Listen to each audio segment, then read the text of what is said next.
Assalamualaikum warahmatullahi wabarakatuh. Perkenalkan, nama saya Triyulan.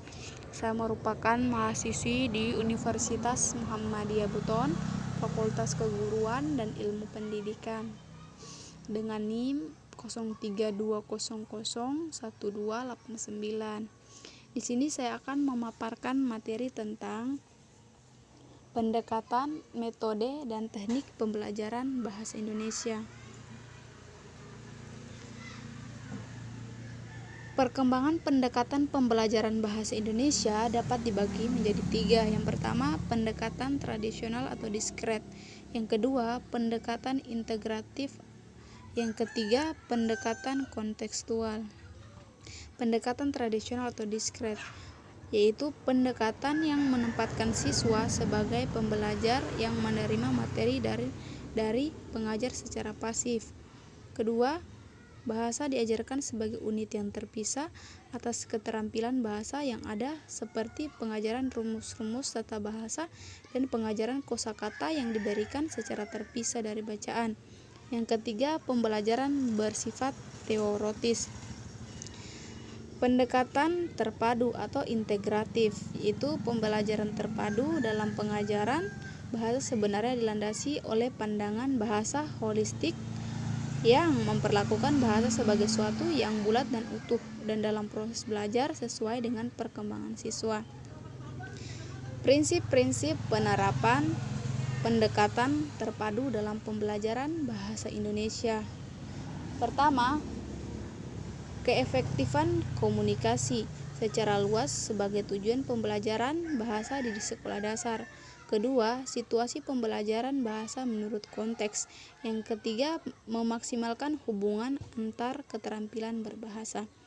Strategi pembelajaran terpadu. Yang pertama, membaca bersuara.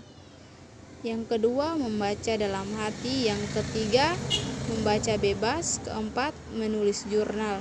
Kelima, menulis terbimbing. Keenam, menulis bebas. Pendekatan kontekstual yaitu bertujuan membekali siswa dengan pengetahuan yang secara fleksibel dapat ditransfer dari satu permasalahan ke permasalahan lain. Kedua, transfer adalah kemampuan untuk berpikir dan berargumentasi tentang situasi baru melalui penggunaan pengetahuan awal. Kunci dasar pembelajaran kontekstual. Pembelajaran bermakna, pemahaman, relevansi, dan penilaian pribadi sangat terkait dengan kepentingan siswa di dalam mempelajari isi materi pelajaran. Kedua, penerapan pengetahuan adalah kemampuan siswa untuk memahami apa yang dipelajari dan diterapkan dalam tatanan kehidupan dan fungsi di masa sekarang atau di masa depan. Ketiga, berpikir tingkat tinggi. Siswa diwajibkan untuk memanfaatkan berpikir kritis dan berpikir kreatif dalam pengumpulan data, pemahaman suatu isu, dan pemecahan suatu masalah. Kurikulum yang dikembangkan berdasarkan standar isi pembelajaran harus dikaitkan dengan standar lokal, provinsi, nasional, perkembangan ilmu pengetahuan dan teknologi, serta dunia kerja. Responsif terhadap budaya. Guru harus memahami dan menghargai nilai, kepercayaan, dan kebiasaan siswa, teman pendidik, dan masyarakat tempat ia mendidik. Penilaian autentik. Penggunaan berbagai strategi penilaian, misalnya penilaian proyek, tugas terstruktur, kegiatan siswa, penggunaan portofolio, rubrik, daftar cetak, pedoman observasi, dan sebagainya, akan merefleksikan hasil belajar sesungguhnya.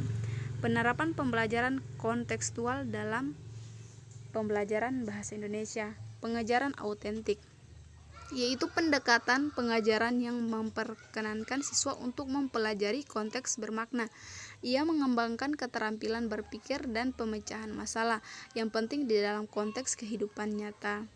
Yang kedua, belajar berbasis inquiry yang membutuhkan strategi pengajaran yang mengikuti metodologi sains dan menyediakan kesempatan untuk pembelajaran bermakna.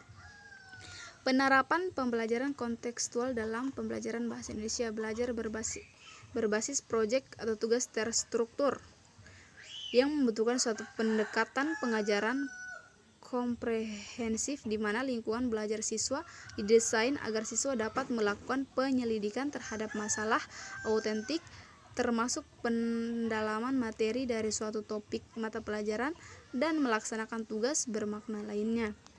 Belajar berbasis kerja yang memerlukan suatu pendekatan pengajaran yang memungkinkan siswa menggunakan konteks tempat untuk kerja, mempelajari materi pelajaran berbasis sekolah dan bagaimana materi tersebut dipergunakan kembali di dalam tempat kerja.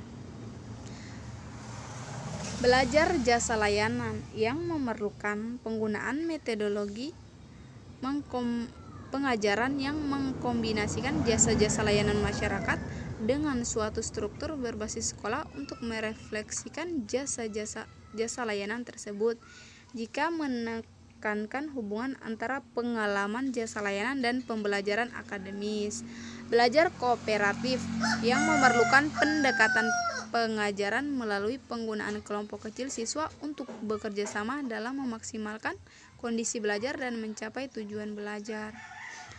Peran guru dalam penerapan pembelajaran kontekstual. Pertama, mengkaji konsep atau teori yang akan dipelajari siswa. Kedua, memahami latar belakang dan pengalaman hidup siswa melalui proses pengkajian secara seksama. Ketiga, mempelajari lingkungan sekolah dan tempat tinggal siswa. Selanjutnya, memilih dan mengkaitkannya dengan konsep atau teori yang akan dibahas dalam proses pembelajaran. Keempat, merancang pengajaran dan mengaitkan konsep atau teori yang dipelajari dengan mempertimbangkan pengalaman yang dimiliki siswa dan lingkungan kehidupan mereka. Yang kelima, melaksanakan pengajaran dengan selalu mendorong siswa untuk mengaitkan apa yang sedang dipelajari dengan pengetahuan pengalaman yang telah dimiliki sebelumnya dan mengaitkan apa yang dipelajarinya dengan fenomena kehidupan sehari-hari. Yang keenam, melakukan penilaian terhadap pemahaman siswa. Hasil penilaian tersebut dijadikan sebagai bahan refleksi terhadap rancangan pembelajaran dan pelaksanaannya. Baik, mungkin itu saja yang bisa saya paparkan. Mohon maaf bila ada kekurangan. Billahi taufiq wal hidayah. Wassalamualaikum warahmatullahi wabarakatuh.